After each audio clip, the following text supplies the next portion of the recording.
Besides reforming China's economy, Deng was also regarded as the cornerstone to the establishment of China-U.S. relations. He was the first Chinese national leader to visit the United States. CGTN's Tian used to cover former U.S. President Jimmy Carter, who gave Deng a warm welcome in Washington, D.C. Carter recalled his visit with Deng Xiaoping back then. As you know, at the same time that Deng Xiaoping and I announced normal relations, he also announced reform and opening up. And the reform has brought about the economic boom or progress in China, with more equal treatment for poor and rich people, with the eastern part of China and the western part of China, with economic growth. That's put China #2 in the whole world now, and maybe in the future will soon be #1.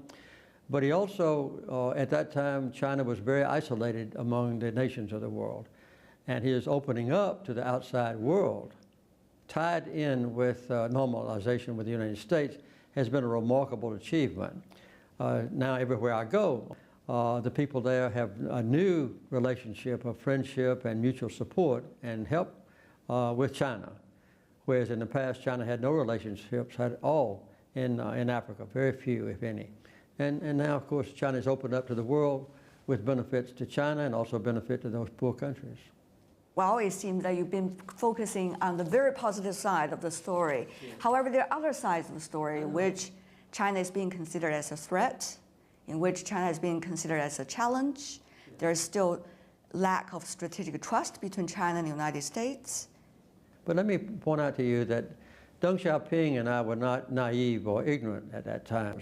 And we knew that China and the United States had different culture, different ancient history, different form of government, different interests. United States, highly developed country. China was a very backward economic country at that time. We saw the differences. So we anticipated that in the future there would be many differences between our two countries.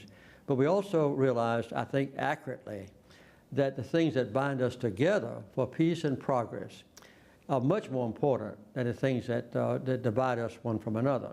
I understand that China is having difficulties, sometimes arguments with some of your neighbors about the East China Sea and so forth, but this is something that needs to be handled by China and those countries bilaterally.